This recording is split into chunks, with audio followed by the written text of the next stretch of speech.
au moment où Mutalobi biso ba Swahili masangeza ya biso. Donc vous avez un démon où agir à tribu Swahili, agir à Katangé, agir à Kivusien, agir à Toana tout. Et pour appeler Sabino impact ya Bukenali Felo, abo ko pesa bino temps mususu et kobo. Mais de va tenir la bino ko temps mususu za ya molangwa.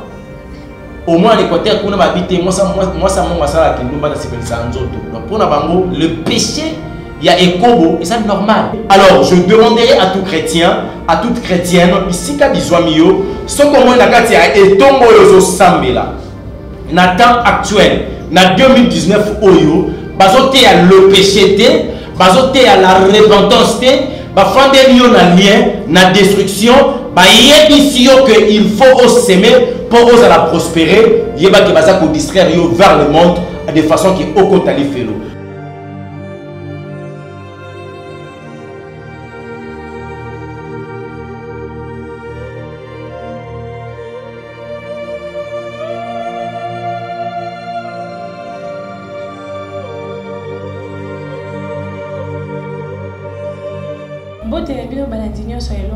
C'est bien moi votre humble servante Béni Armel.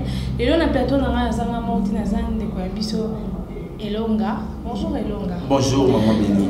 Elonga lelo na mbio na plateau na ngaiza kakate pour bato ba message na mingi na marambo etali mai politique mais lelo toza kuna kolobela marambo etali christianisme biso ba chrétien tozo beta moi isolo ya marambo ya nzambe wake la biso.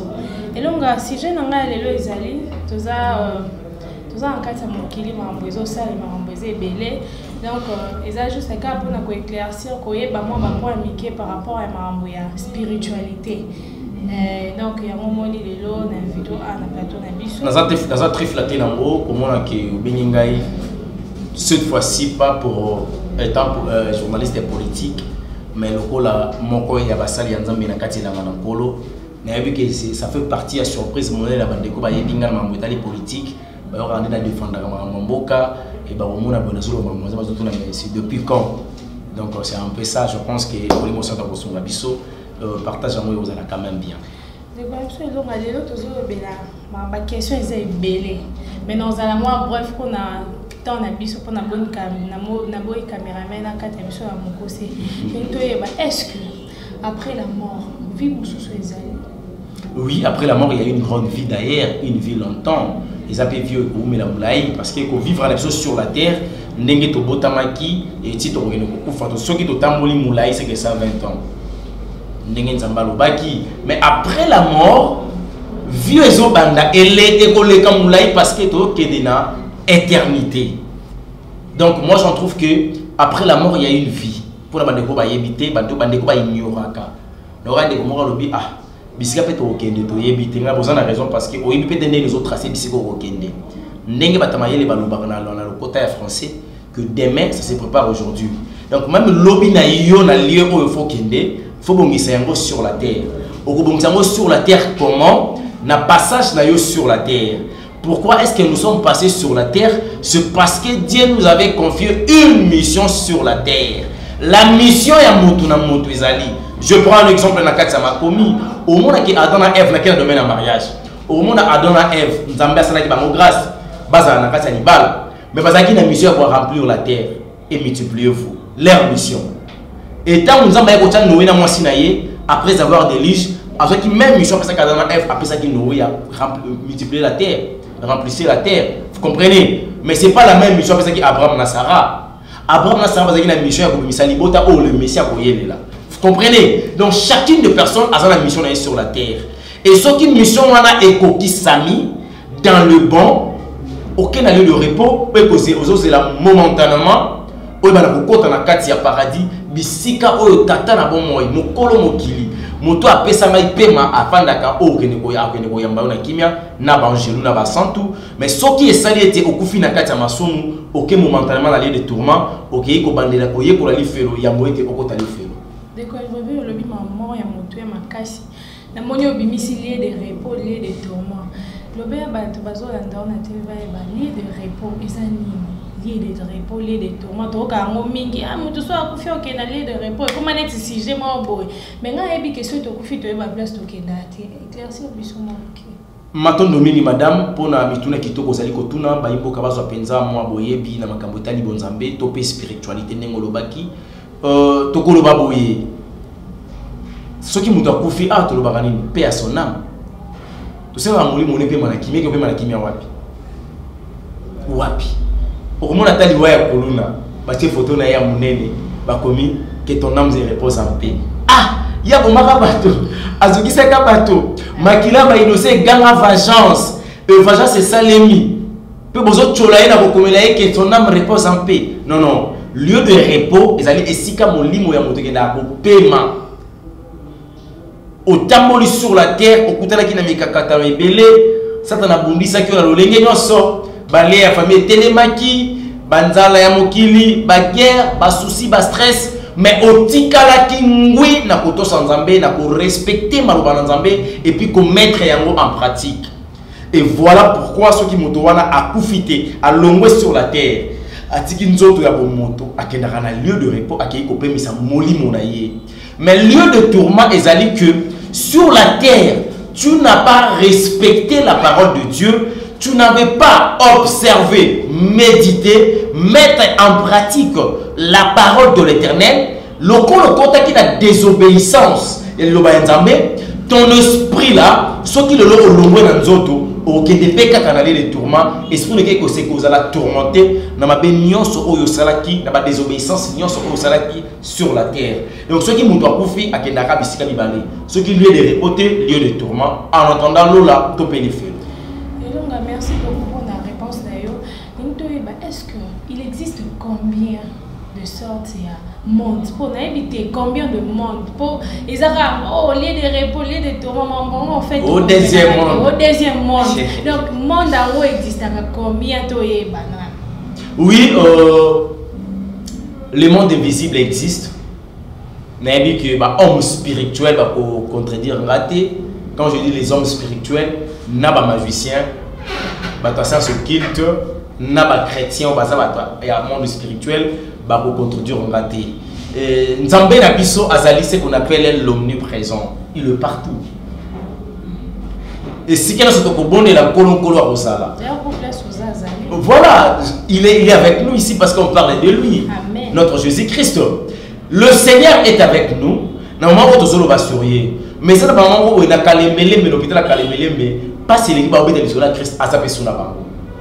Nakasumbalesa, peut y vous comprenez? Or, Lucifer avait compris que je ne serai jamais comme le Christ. Nazala omniprésent. D'abord, Christ a comment dit omniprésent quand? Tant à faire c'est quoi Mati? Attends qu'à mourir l'esprit est répandu sur toute chair. Malamment quand on déplace Christ comment omniprésent. Satan comprenait qu'il est comment omniprésenté. Il avait eu déjà les mondes entiers depuis.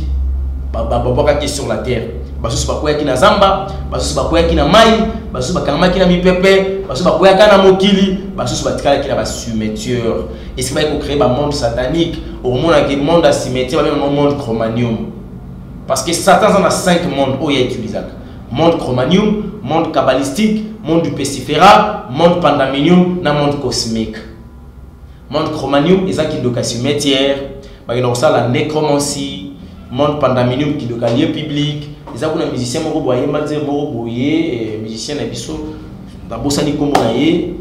congolais kaka à question qui tient monde pandaminium alors que qui moi ça mon été donc il peut na monio bimisi ba nécrosé que nécropole pesa monde nécropole les cimetière mais c'est un peu compliqué. Pourquoi? Parce que baza et donc la sécurité na bango ba yebisa déjà biso que bokenda kokunda mutu entre ciel et terre ba kokunda mutu wapi na monde cosmique. Donc on a l'obité qui pourrait ça marcher dans bango mais baza clair cimetière il y a nécropole entre ciel et terre baza clair bakunda ba tout ça bakunda dans monde cosmique. Allez-y comprendre bisika ni kokenda kotia bazoto ya bato pe bozo futa misolo ya ibele ya monzamba songa soki na kufupa ko kunda ngata na bolombo na bandaka de part que bakendo pesanga bonheur na cimetière à mabe. Et puis monde qu'on appelle monde pestifera eza kindoki ya zamba et monde kabbalistique eza kindoki ya mai. Je pense que les gens vont parler sur le totem. Le totem, vous allez représenter ma famille, ma bicolo, ma tribu. Aux gens qui sont liés Comment expliquer au monde à Moussa Moussa colonie? Mungala Moussoye. Au monde à Moutalobi, Bisso va soyer les Massangezara Bisso. Non, vous avez un démon à gérer la tribu Swahili, à gérer la Katangé, à gérer la Kivousien, à gérer la Toana tout. Et pour appeler Sabino impact, il y a Bokenali Ferro. À Bogo Pé Sabino Tam Moussou et Kobo. Mais d'ailleurs, on va tenir la Bino Tam Moussou Zara Yamolangwa. Au moins, les côtés qu'on a habité, moi, ça m'a ça qui nous bat à se faire ça en zoto. Donc, pour nous, le péché, il y a Ekobo, et c'est normal. On comprend? C'est un démon qui gère comme ça. Donc, Satan, Kabola, Tchama, démon, il y a un tribu, on parlera un peu plus tard. Donc, dans les 5 mondes sataniques, par rapport à la question, le monde spirituel, Satan, ça a 5. Au Yia Jiraka, le monde où on a 5. Et un cercle Bissopo est géré sur la terre. Pour accomplir aux missions de Zambati.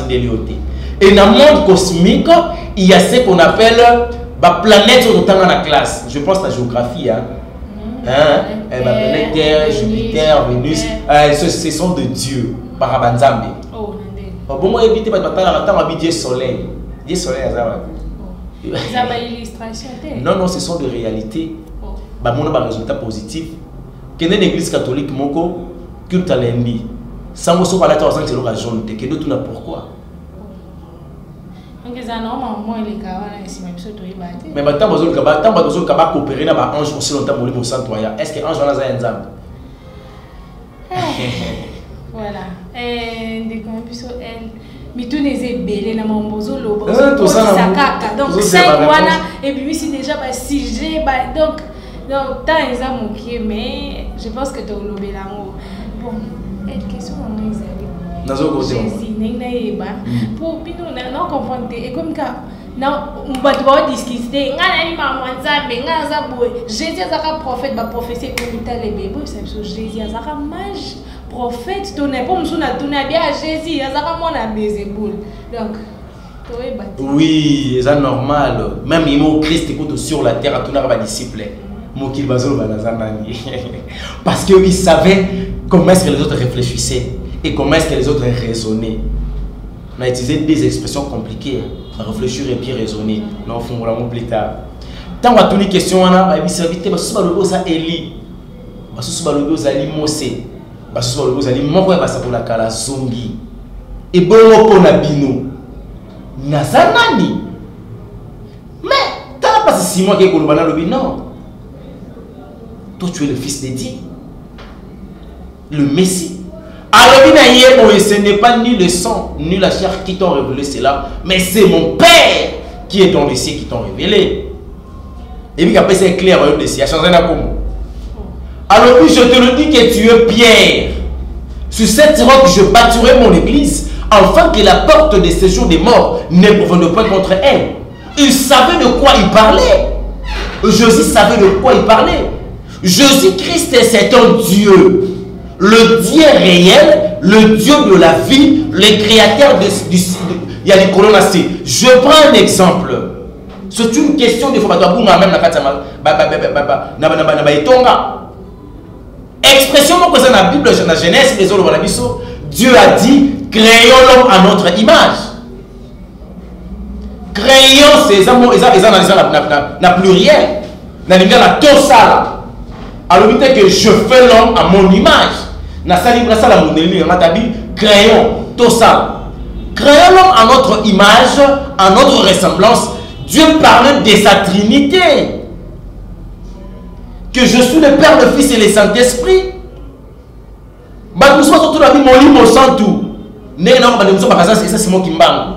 Mais ça c'est blasphémer l'Esprit Saint. Dieu c'est un esprit, nous n'avons pas mon raté. N'est-ce pas? Nous avons pas molimo et molimo c'est que Dieu c'était l'Esprit Saint c'est Dieu lui-même parce que Dieu c'est un esprit qui ne se voit pas, un esprit pur, un esprit sans péché, un esprit qui est saint. C'est le Saint-Esprit pour prouver que Christ a Nzambe na kozoma na makambo Nzambe ayebisaki ange akende koyebisa Marie pour marabota Christ. Kende yebisa Marie pesa elisa kolika kobota mwana lelo kobo pesa makambutu zemi ya Marie kota na litoi bande ko batanga ka Bible ba yeli Matthieu zemi Marie kota na litoi Tant âge komi koloba Katia Marie, l'ilobé côte Katia Marie la tinzoto. La parole s'est fait chair. C'est la parole qui s'est fait. Il va même salir la tinzoto. Et qu'est-ce que la parole? Jean et Ezoé Misanga, Nayo, Nabandeko Bandimakate que commence à mettre la parole est avec Dieu, la parole était Dieu. Comme c'est Dieu qui est la parole a côté Katia Marie à la tinzoto. Pour accomplir la mission de la terre et de la chair, il a fallu la tanzoto. Talaka à la tinzoto ba on dimaete. Bon ça va qui dans bon zambé na nga vivre sur la terre. Pendant qu'il est dans l'armée céleste, anga qui dans nguya nyoso. Tozo nga muke na prière à la qui ba ye kolina ye. Comment ba ye ko ça il va dire maître, montre-nous à prier. Comme Jean-Baptiste est montré aussi à ses disciples. Qu'est-ce que Christ avait dit? Bon, notre Père qui est au ciel, que ton nom soit sanctifié et que ton règne vienne. Na simbika wana. Nzambe fo akumisama et puis kembo na ye ekita.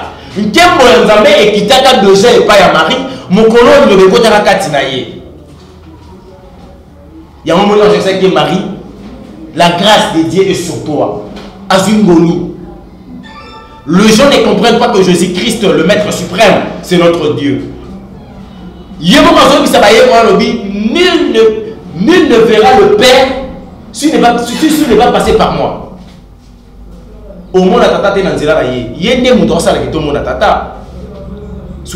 Par exemple, les gens musulmans. Bango ba Christ à sa simple prophète.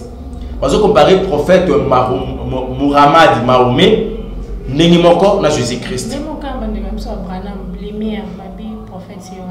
Oui, prophète, oui. Simon Kimbangu fit un prophète.